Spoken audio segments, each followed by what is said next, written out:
Hola a todos. Gracias al Consejo Mexicano de Reumatología por permitirnos tener estas reuniones de conocimiento virtuales.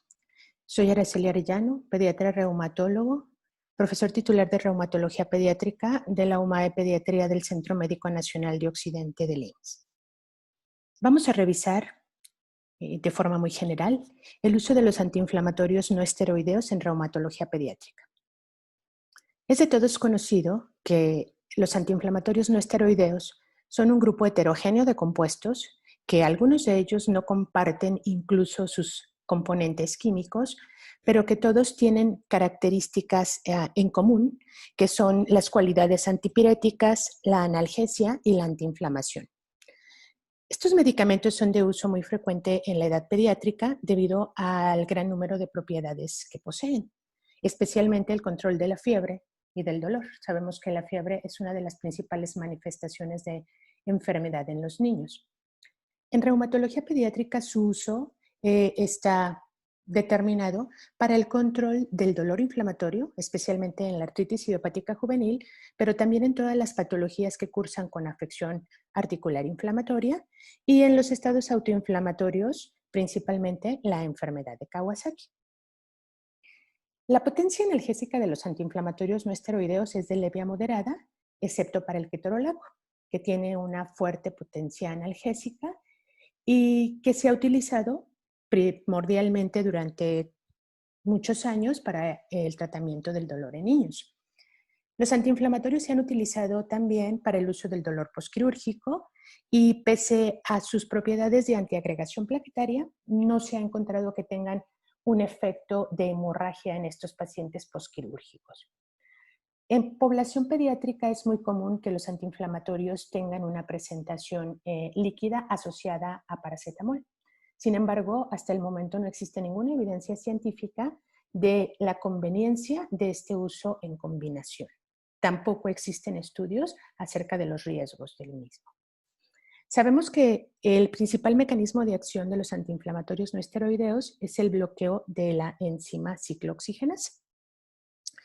Y la ciclooxigenasa tiene tres isoformas, dos principales que son la COX-1 y la COX-2 y que son las que inhiben aquellos antiinflamatorios que no son selectivos. La isoenzima o isoforma COX-1 pues es primordialmente constitutiva, tiene una capacidad de incrementar su expresión pequeña de solo 2 a 4 veces. El gen que la codifica se encuentra en el cromosoma 9 y esta isoenzima en la célula se encuentra predominantemente en el retículo endoplásmico. El sustrato a partir del cual se produce es el ácido araquidónico. Por su parte, la COX-2 es una enzima primordialmente inducible en los sitios de inflamación, pero también es una enzima que se ha encontrado ser constitutiva principalmente en cerebro, en riñón, en hueso, en los ovarios y también en el útero. Esta enzima, al ser inducible en los sitios de inflamación, pues tiene una capacidad de incrementar su expresión alta de 10 a 80 veces. El gen que la codifica se encuentra localizado en el cromosoma 1. En la célula, esta isoenzima se localiza en el retículo endoplásmico y en la membrana nuclear, y los sustratos a partir de los cuales se produce son el ácido araquidónico y también algunos ácidos grasos. Recordemos que existe una tercera isoforma muy pequeña, que es la COX-3, que se codifica por el mismo gen que la COX-1 y cuya diferencia con la COX-1 es únicamente que mantiene el intrón de su RNA mensajero. Si la COX-1 es la isoforma que mantiene la homeostasis celular, que da la citoprotección al tracto gastrointestinal, que es la encargada de regular el flujo sanguíneo a nivel renal, que controla la agregación plaquetaria, y la COX-2 es la isoforma inducible en tejidos inflamados, se podría pensar que entonces bloquear selectivamente la COX-2 sería muy conveniente para que la COX-1 mantuviera sus efectos homeostásicos y no hubiera tantos efectos secundarios, y en función de ello fue que hace algunos años se desarrollaron algunos AINES selectivos de inhibición para COX-2. Pero esto no es tan sencillo. Recordemos también que hay órganos en el cuerpo en los que la COX-2 es una enzima constitutiva, entonces no se eximen de efectos secundarios los antiinflamatorios selectivos de la COX-2.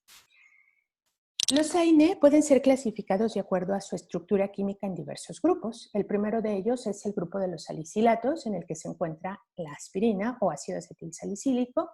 El segundo son las pirazolonas, donde se encuentra la fenilbutasona. El tercero, los indolacéticos, donde está la indometacina. El cuarto, los arilacéticos, en el cual está el diclofenaco.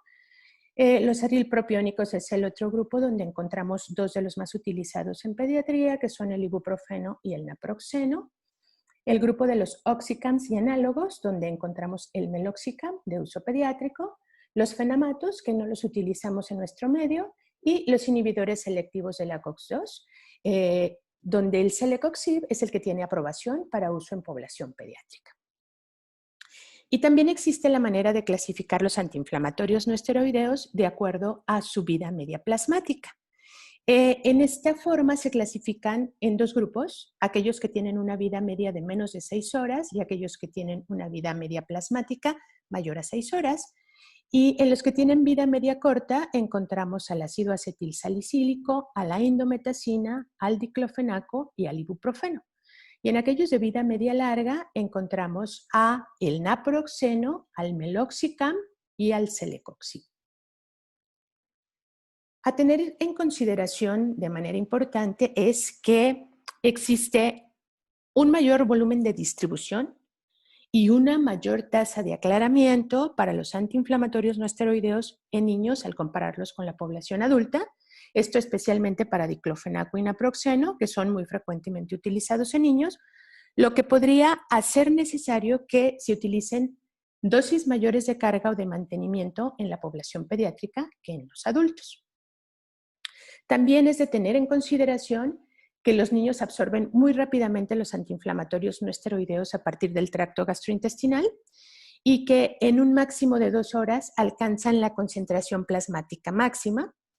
Y de recordar también pues, que los alimentos no afectan la biodisponibilidad ni la absorción de estos medicamentos, por lo que pueden ser perfectamente administrados junto con alimentos, manteniendo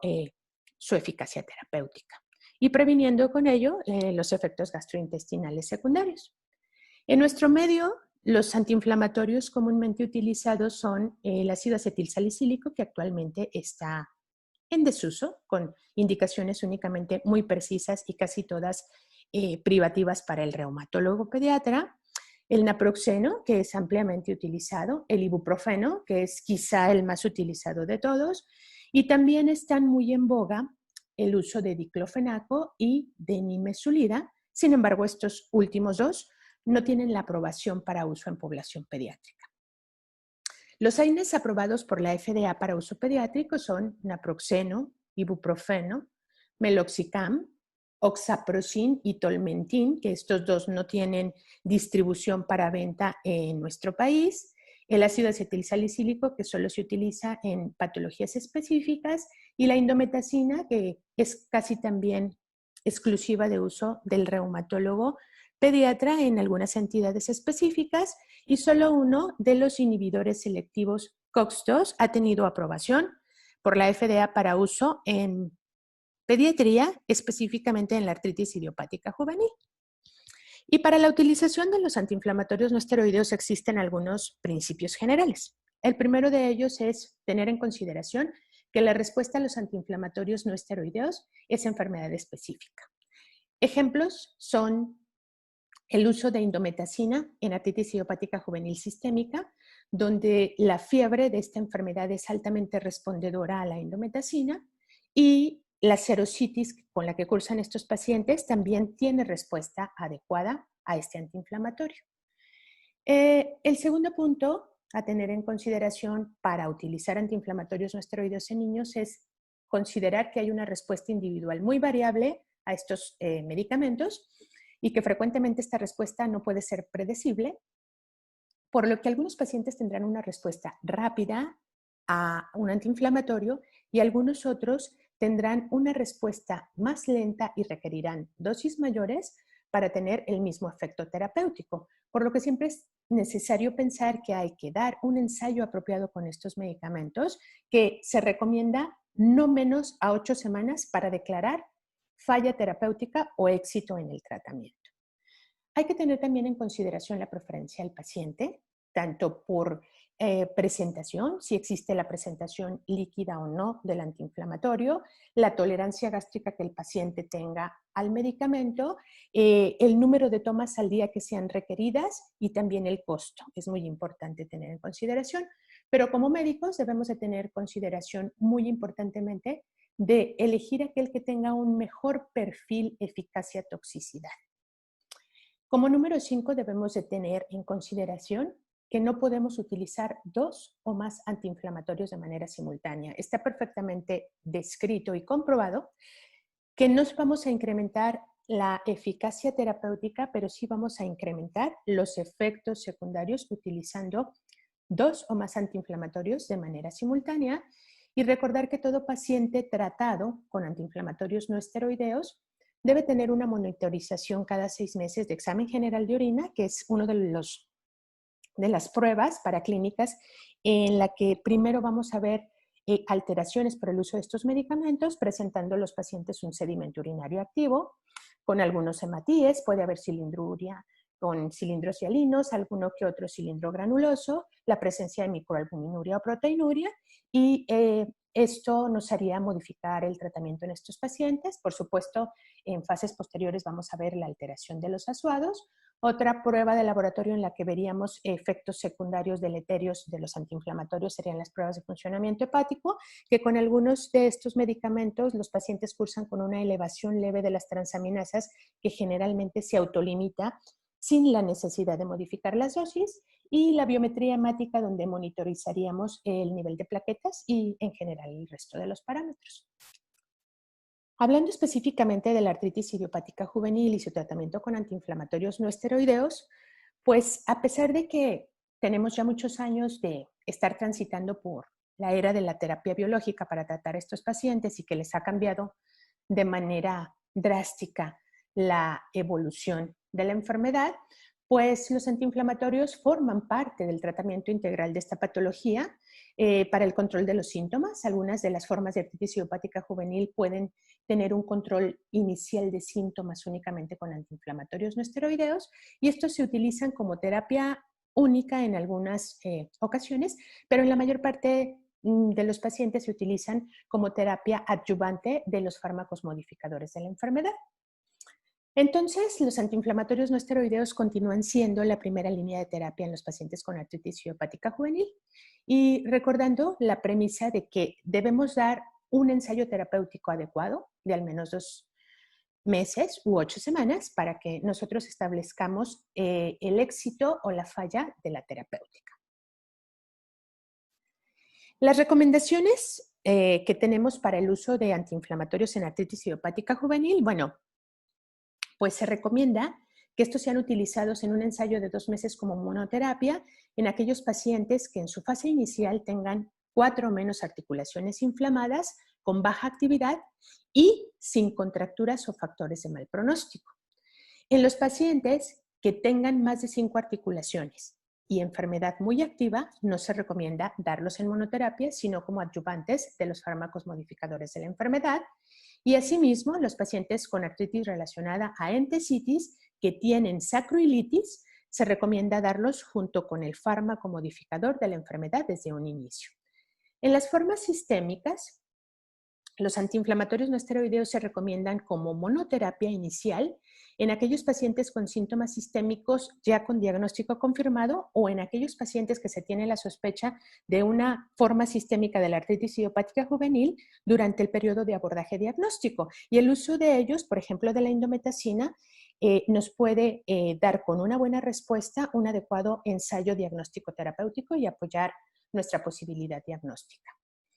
En los pacientes que tienen artritis y no tienen síntomas sistémicos, se recomienda la monoterapia en aquellos que tienen actividad articular baja y que no han recibido tratamiento previo. No se recomienda dar más de 1 mes de monoterapia con AINES en pacientes con síntomas sistémicos y no más de 2 meses de monoterapia con AINES en pacientes con síntomas articulares. Sura, en esta cohorte retrospectiva, analizó 51 pacientes que habían recibido antiinflamatorio en monoterapia con artritis idiopática juvenil sistémica y vio que el 25% de ellos alcanzaron una enfermedad clínicamente inactiva con el uso exclusivo de antiinflamatorio no esteroideo.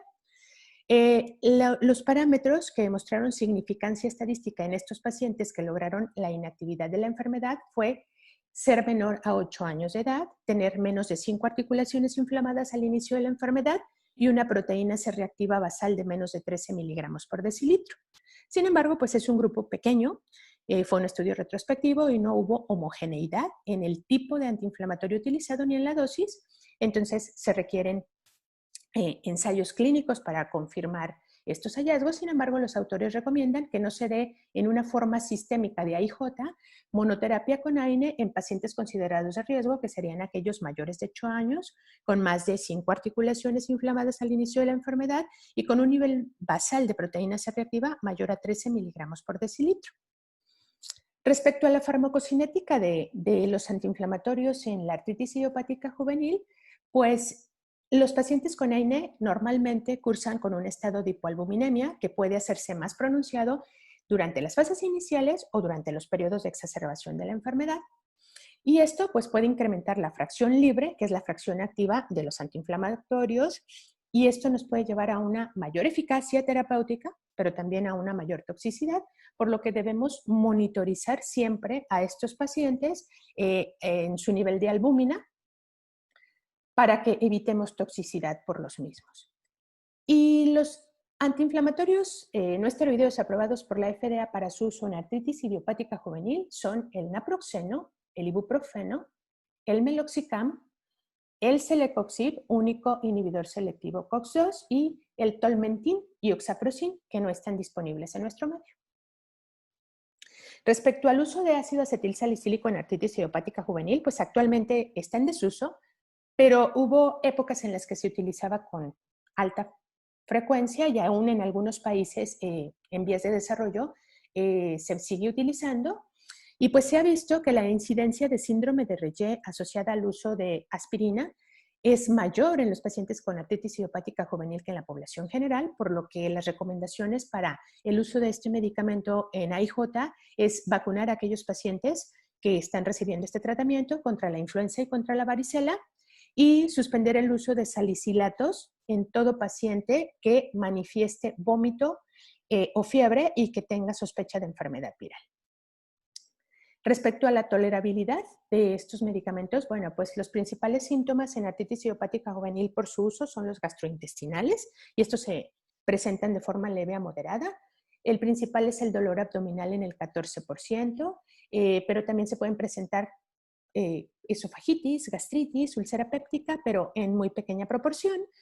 Algo de lo más temido de los efectos secundarios en AIJ son las complicaciones renales, la principal de ellas, la nefritis túbulo-intersticial, que se presenta en pocos casos, y la falla renal asociada a ella, así como la necrosis papilar, que también se presenta en pocos casos. Otra alteración de la tolerabilidad de los AINES en AIJ es la presencia de elevación de enzimas hepáticas, la hepatopatía, que se ve más común en estos pacientes en los primeros meses de tratamiento y sobre todo en aquellos tratados con ácido acetilsalicílico. Y la falla hepática grave, cuando nosotros la encontráramos, sobre todo si es un paciente con una forma sistémica, con una elevación muy importante de las transaminasas, deberíamos de sospechar síndrome de activación de macrófagos como patología agregada. Hablando ahora de la enfermedad de Kawasaki y el uso de antiinflamatorios no esteroideos, pues el que ha sido utilizado durante muchos años ha sido el ácido acetilsalicílico, que también es uno de los AINES más utilizados por muchos años para tratar el dolor y la fiebre en general en la población pediátrica, pero que por su asociación con el síndrome de Reye, con esta hepatopatía y encefalopatía abruptas y graves, se ha dejado de utilizar en los últimos 20 a 30 años. El ácido acetilsalicílico sabemos que tiene efectos secundarios que son dependientes de la dosis a utilizar. A dosis de 1 a 5 miligramos por kilo por día, tenemos un efecto de antiagregación plaquetaria. A dosis de 60 miligramos por kilo por día tenemos efecto analgésico y antipirético, y de 80 a 100 miligramos por kilo por día, efecto antiinflamatorio. En la enfermedad de Kawasaki, pues es de todo sabido que durante las 2 primeras semanas de fase aguda se utilizan a dosis antiinflamatorias, el ácido acetilsalicílico, y en la fase subaguda y de convalescencia utilizamos reducción de la dosis a dosis antiplaquetarias o de antiagregación. Debemos de tener en consideración también que la farmacocinética de los AINE en la enfermedad de Kawasaki está también modificada. Durante la fase aguda, la biodisponibilidad de la aspirina está disminuida y hay una tasa de aclaramiento aumentada, por lo que se puede llegar a tener bajas concentraciones del medicamento y pérdida de la eficacia, por lo que deberíamos estar monitorizando esto en los pacientes. Y respecto del síndrome de Reye y aspirina, pues solo recordar que esta entidad fue descrita en 1963 en Australia y está caracterizada por una falla hepática con encefalopatía aguda. Hay degeneración grasa del hígado, generalmente es fatal, la mayor parte de los pacientes mueren o morían en el pasado cuando era muy frecuente y usualmente está precedida por una infección generalmente de tipo varicela o influenza. Entonces, el uso de ácido acetilsalicílico en pediatría actualmente queda restringido para solo 3 patologías. La artritis de la fiebre reumática, que por el abuso de antibióticos casi no vemos los pediatras actualmente, pero que en algunos países es todavía encontrada y que es altamente respondedora al uso de salicilatos. En la fase aguda de la enfermedad de Kawasaki y como antiagregante plaquetario, tanto en la fase subaguda y de convalescencia de la enfermedad de Kawasaki, como en cualquier otra patología pediátrica que requiera de antiagregación plaquetaria. Respecto a los eventos adversos de estos medicamentos, bueno, pues la aspirina, al igual que el resto de los antiinflamatorios no esteroideos, circula en sangre unida hasta en el 90% a proteínas, especialmente a la albúmina, pero recordar que esta unión proteica es un proceso saturable, por lo tanto, las dosis altas o los estados de hipoalbuminemia hacen que la fracción libre incremente, la fracción libre del antiinflamatorio, y se traduzca en toxicidad. Y respecto a las interacciones, bueno, las interacciones también están dadas por los estados de hipoalbuminemia o de incremento en la fracción libre de los antiinflamatorios y podemos tener interacciones droga-enfermedad o interacciones droga-droga. Dentro de las interacciones droga-droga o interacciones medicamentosas, tenemos que recordar que cuando estamos administrando concomitantemente ácido acetilsalicílico y glucocorticoides, vamos a tener bajas concentraciones de los salicilatos. Y que cuando utilizamos los antiinflamatorios no esteroideos junto con metotrexato, que esto es mucho más común, se aumenta la biodisponibilidad del metotrexato porque se reduce su aclaramiento, ya que compiten por el aclaramiento renal ambos fármacos y porque hay desplazamiento de los antiinflamatorios de los sitios de unión del metotrexate a las proteínas plasmáticas. En cuanto a las interacciones droga-patología, pues recordar las principales. El naproxeno en artritis idiopática juvenil se ha asociado a estados de pseudoporfiria, los cuales desaparecen de forma rápida cuando el medicamento se retira, persistiendo únicamente las lesiones cicatrizales que deje, o las lesiones ampollosas son las que tardan un poquito más en desaparecer. Que el ibuprofeno sea asociado a la presencia de meningitis aséptica cuando se utiliza en pacientes con lupus eritematoso, son las dos principales asociaciones droga-enfermedad que tienen los antiinflamatorios. Y como efectos secundarios importantes, la indometacina ha tenido reportes de pocos casos, pero muy importantes, de muerte súbita. Sin embargo, los pacientes que presentaron muerte súbita tratados con indometacina estaban recibiendo dosis supraterapéuticas muy importantes de 9 miligramos por kilo por día, sabiendo que la dosis máxima de indometacina es 3 miligramos por kilo por día y que el diclofenaco pues está fuertemente asociado, es el más asociado a hepatotoxicidad, y recordar que no tiene aprobación para uso en menores de 16 años. Otros eventos adversos comunes de los antiinflamatorios no esteroideos pues son los gastrointestinales, que son los principales y que generalmente son leves. Y algo a tener muy en consideración, porque es una práctica luego